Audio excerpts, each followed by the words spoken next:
Hi guys, welcome back to my channel. Indigo Diamond here with another video, here to talk about the latest episode of Canada's Drag Race Season 2. Almost said Season 3. Ooh, that would have been funny. Before we get into that, make sure you hit that subscribe button, like the video, and tell me down below, who are you rooting for? We now have our top 3 queens. It's either Team Pythia, Team Icesis, or Team Kendall. For me personally, I am torn between Pythia and Icesis because I think they're both absolutely amazing. Honestly, this is one of those weird ones where it was like those were the two that I was drawn to from the Meet the Queens from the start of the season, and those are the two that, you know, those are two of the 3 people that have the potential to win now. So I mean, great for me, but at the same time, so they go, oh, who do I pick? I don't know. I'll be happy with either. I mean, to be fair, I wouldn't be mad if Kendall won. It's just, I don't know. I feel like it would be maybe more appropriate for Icesis or Pythia to win. But I wouldn't be mad. You know, I would be perfectly fine. I could see why she would win. But, yeah. Anyway. So, this episode was a bit weird. Not in a bad way, but they kind of mashed almost 2 types of episodes together. So they did a reunion, so all the eliminated queens came back, and they were sat on one side, and the 4 remaining queens were sat on another side.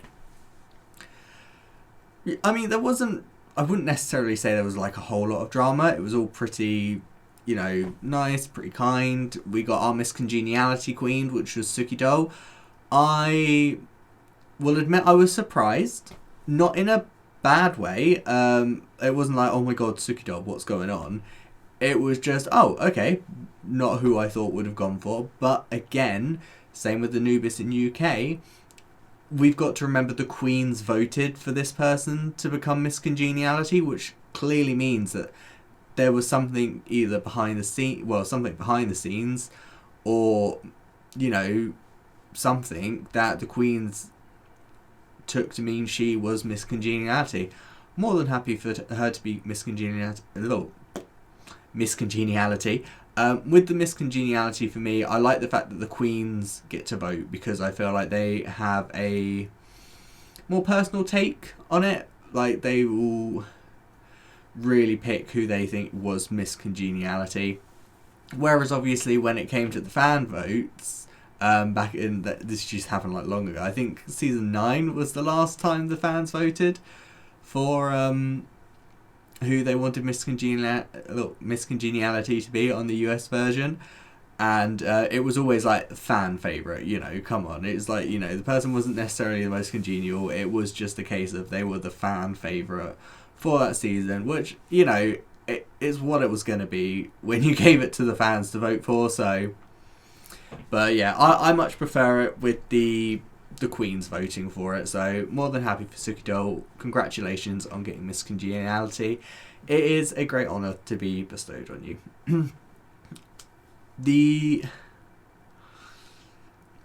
There wasn't really a lot of drama. We got some nice moments. We got a lot of nice moments with the other queens saying about who, like, nice moments they had with each other and things like that. Eve cried. It was nice to see. I will say, everyone looked really beautiful this episode. Like, they all came back. They looked absolutely stunning. Even Beth, who left episode 1, bless her, still looked amazing. Was really good to see her back. I do like that about the reunions. Like, even the first eliminated queen gets to come back. Brain malfunction. Yeah, don't know where my brain was going with that one. But yeah, really nice to see. But then the weird thing about it is then they turned around and we had Brad Goreski? That's his name, isn't it? Bless him, he's so cute. Definitely one of my crushes from this season, I think. But yeah, he was essentially like leading the reunion, which was a bit strange, but I think he did a really good job with it. I think he was probably the best person to pick for that. And had some nice insights to queens, and, you know, really managed to keep the conversation going and flip between everyone. The weird thing was, they then said, oh, by the way, so the top 4 is about to become the top 3. And everyone was like, what? And they were like, yeah, so you're going to have like a lip sync tournament, essentially. So there were like 4 lipsticks, and each of them contained a song. And whoever got like the matching songs were lip syncing against each other in round 1. And then the winner of those lip syncs would instantly go on to the final. And then the losers of the lip syncs had to lip sync again to essentially get to the final. Now, I get lip syncing's a big part of Drag Race, and obviously they do lip syncs for the crown in the final now. But for me, it's always one of those things where I'm sat there and I was like, but should it not be down to, like, for the crown, should it not be a case of like, oh, you know, maybe they've got the right look, personality, you know, outlook on things to have the crown, not so much a case of, well, they did the best in the lip sync, we'll give it to them, sort of thing. Do you get what I mean? It's just a case of, it's like, it's really entertaining to watch, and I'd have no problem them doing like a lip sync or something, but I don't like the fact that that kind of determines things, because it's like, well, then that almost demeans all the work they've done in the competition and things like that to get to this point. I don't know. I mean, it's entertaining to watch. I'm not denying that, unless it was like season 10, where there was like all the reveals because of what happened in season 9, and it was ugh. But yeah, no, I just feel like it should come more down to like how you've done in the competition, how you are as a queen, not so much a case of can you lip sync the house down boots.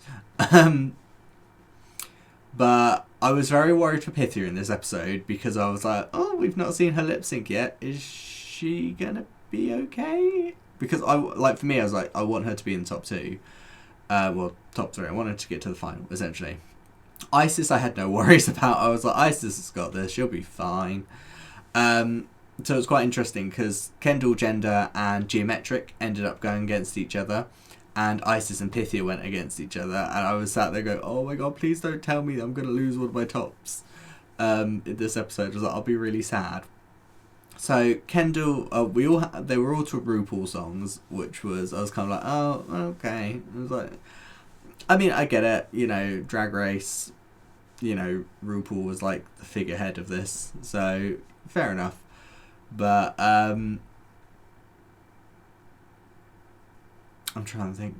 Oh yeah, so Kendall and Gia lip synced to Main Event, and Kendall won. Thought that was a fair choice. And then Icesis and Pythia lip synced to, is it Sissy That Walk? Oh god, my brain's gone blank now. And Icesis won, which again I thought was fair. I was like, yeah, Icesis kind of slayed Pythia, bless her. And then it came to the last lip sync, which was Gia versus Pythia, and they did Call Me Mother. And I sat there and went, really? It's like, you're going to make these queens lip sync to Call Me Mother? I mean, I will say, both queens did amazing. Call Me Mother is a really hard song to lip sync to, because there are so many words, and it's just all in like a short space of time, and you just start to go, blah, blah, blah, blah. So, you know, hats off, wig off to them. They both did a really amazing job. It could have gone either way. I'm happy that Pythia ended up staying, but it could have gone either way. And, you know, they could have even done a double stay. I'm glad they didn't. I would have been a bit annoyed, I think, if they were like, oh yeah, top 4 is about to go to a top 3, and then by the end of it they're like, no, we still got a top 4. So I'm you know, happy with the outcome. I feel sorry for Geometric, because again, it's one of those things to get so close and then be told, you know, okay, no, it's time for you to go home. And bless her, she was crying on the stage. I mean, bless her, she was crying, but she, you know, like, she wasn't like a blubbering mess. Like, you could see like her tears were strolling down her face, but she was completely able to retain her composure. Like, she was talking and everything, like, completely fine, you know. And again, wig off to her, you know, she did really well this season. She wasn't always my favourite, but, you know, she had some good moments, and I'm looking forward to seeing what she does after the show. I'm sure she'll do amazingly well. But yeah, we have our top 3 now. Next week, this is going to be interesting. So next week they have to write and perform their own verse to a song. Now usually this is a RuPaul song. Not this time. And this time they are writing and creating a verse to a Brooklyn Heights song, which I mean makes sense because Brooklyn's the host of the show. I think probably the only reason they didn't do it last season because I don't think Brooklyn had released any music by that point. So, but yeah, just really throws you off because you're so used to it being a RuPaul song, but not this time. Not this time. But we'll see how that goes.